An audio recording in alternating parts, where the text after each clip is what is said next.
எல்லாம் வல்ல ஸ்ரீ காஞ்சிமகா பெரியவா பொற்பாதம் பணிந்து கொண்டு அன்பு எம்டிவி நேயர்களுக்காக புரட்டாசி மாத ராசி பலன்களை பற்றி பார்க்க இருக்கின்றோம். அன்பு கடகராசி நேயர்களே, இந்த கடகராசி என்பவர்களுக்கு இந்த மாதம் ஒரு அற்புத மாதமா? மனக்குழப்பங்களும் அதாவது சந்திரன் எப்படி ஆட்சியாக இருக்கிறார், சந்திரன் பலமாக இருக்கிறாரு. பலமாக இருக்கிற சந்திரன்னா கூட ராகு பகவான் சேர்ந்திருக்கிறாரு. லக்னத்திற்கு 10ஆம் அதிபதியாக வரக்கூடியவர் யார் அப்படின்னும் போது செவ்வாய் 12ஆம் இடத்துல நிற்கிறாரு. உச்சி சிந்தனை ஸ்தானம் என்று சொல்லக்கூடாது.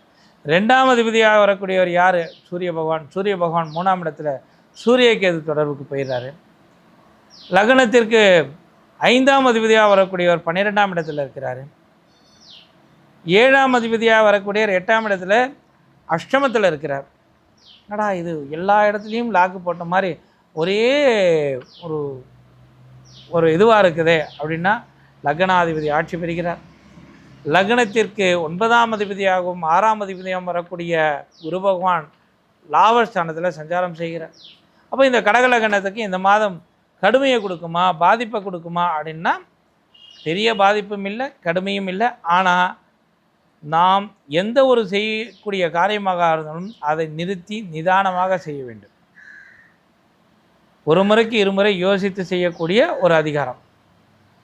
இந்த நேரத்தில் நாம் அதாவது தாயை கவனம் அதாவது அம்மாவை பார்த்துக்கணும்.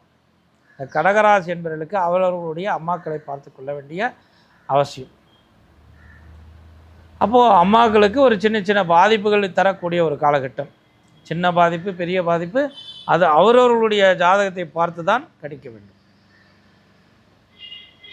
ரெண்டாவது, இந்த ஜாதகத்தை பார்த்திங்கன்னா அப்பாவுக்கும் பாதிப்பு தரக்கூடியமா அப்படின்னா, அங்கேயும் அப்பாவுக்கும் ஒரு சில கடுமையான பாதிப்புகள். இப்போ அவர்களுடைய ஜனன ஜாதகத்தில் அந்த அமைப்புகள் இருக்கும் பட்சத்தில் அப்போ தாய் தந்தையருக்கு இந்த காலம் ஒரு சில கடுமையை கொடுக்கக்கூடியது.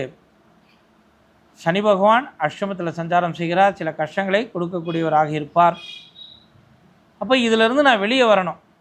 அப்பாவுக்கு பிரச்சனைன்றீங்க, அம்மாவுக்கு பிரச்சனைன்றீங்க, வருமானம் தொய்வு அப்படின்றீங்க. 10ஆம் அதிபதி உச்சி சிந்தனை ஸ்தானம் என்று சொல்லக்கூடியவரும் 10ஆம் அதிபதி தொழில் ஸ்தானம் என்று சொல்லக்கூடியவரும் 12ஆம் இடத்துல வந்து நிற்கிறார். அப்போ சுகஸ்தானம் வேலை செய்யலை. சுகஸ்தானம் வேலை செய்யலை, லாபஸ்தானம் வேலை செய்யலை.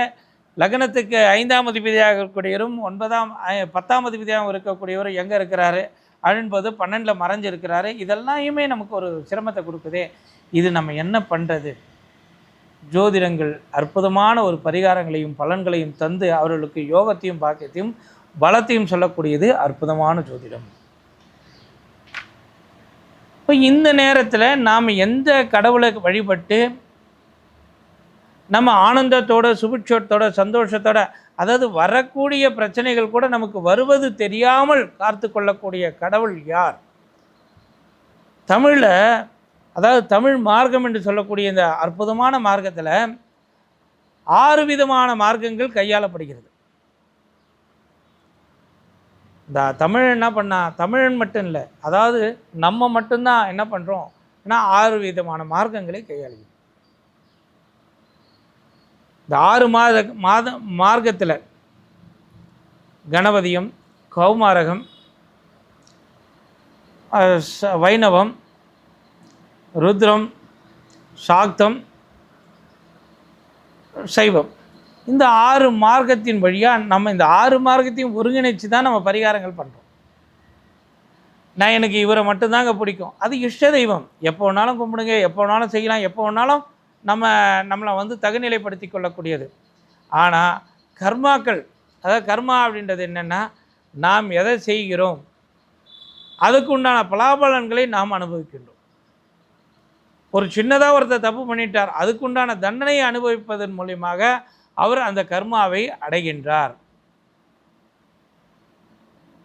அப்போ அந்த கர்மாவின் மூலியமாக தான் நமக்கு யோகத்தையும் பாக்கியத்தையும் பலத்தையும் தரக்கூடிய ஒரு காலகட்டமாக அமையும்.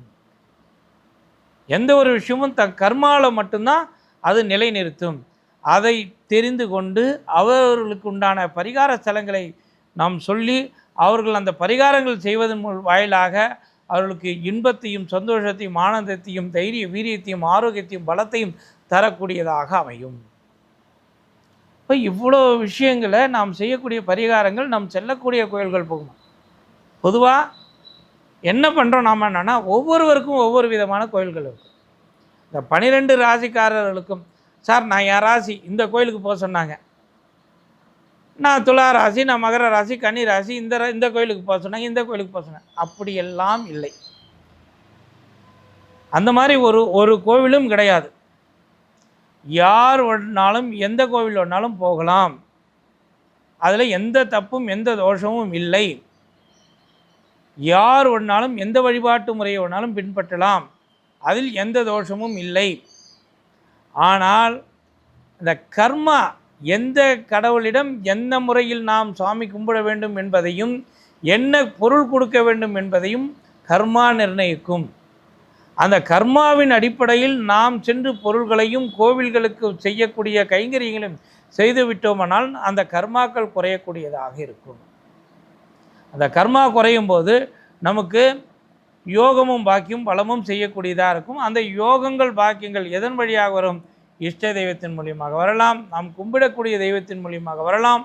சுபிட்சத்தையும் சந்தோஷத்தையும் ஆனந்தத்தையும் பாக்கியத்தையும் பலத்தையும் தரக்கூடிய ஒரு அற்புதமான ஒரு அமைப்பை தரக்கூடியது. நாம் என்ன தெய்வத்தை கும்பிட வேண்டும், எப்படி கும்பிட வேண்டும், எந்த முறையில் நாம் கைங்கரியங்கள் செய்ய வேண்டும் என்பதெல்லாம் தீர்மானம் செய்து கும்பிட வேண்டும். அந்த முறையில் நீங்கள் கும்பிட்டீங்கன்னா ஒவ்வொருவருக்கும் யோகத்தையும் பாக்கியத்தையும் பலத்தையும் தரக்கூடியதாக இருக்கும். இந்த கடகராசி என்பர்கள் எப்படி கும்பிடணும் அப்படின்னா, இந்த காலகட்டத்தில் நல்லெண்ணெய் தானத்தை கொடுக்க வேண்டும். நல்லெண்ணெய் தானம் எங்கே கொடுக்கலாம் அப்படின்னா, பெருமாள் கோவிலில் கொண்டு போய் நல்லெண்ணெயை கொடுங்க. உங்களால் எவ்வளோ முடியுமோ, அது எந்த பெருமாளாக இருந்தாலும், நின்ன பெருமாள், சயன பெருமாள், அதுக்கு அடுத்தது அமர்ந்த பெருமாள், இந்த மாதிரி பெருமாள் கோவிலில் சுத்தமான நல்லெண்ணெய், செக்கில் ஆட்டிய எண்ணெய். எதுக்கு நான் செக்கில் ஆட்டியது எண்ணெய் அப்படின்றேன்னா, சுத்தமான நெல்லை எடுத்து கொண்டு போய் கொடுத்தீங்கன்னா அவங்க விளக்கேற்றுவதற்காக மட்டுமல்ல, அவர்கள் பெருமாள் கோயிலில் ரொம்ப விசேஷம் புளி சாதம் போடுறது. அந்த புளி சாதத்துக்கு அந்த நல்லெண்ணெயை சேர்த்து பரிமாறும்போது அவர்களுக்கு செய்த கர்மாக்கள் எளிமையாக கரையக்கூடியதாக இருக்கும். அப்போ இந்த இடத்துல நல்லெண்ணெயை கொடுக்கணும். லக்னாதிபதி சந்திரன் ராகுவோட சேர்ந்திருக்கிறார். சந்திரகேது தொடர்பு நடக்குது. லக்னாதிபதியாக வரக்கூடிய சந்திரன் ராகுவோட பிடியிலையும், லக்னத்துக்கு 2ஆம் அதிபதியாக வரக்கூடியவர் கேது பகவான் பிடியிலையும் அமர்ந்து இருக்கிறார்.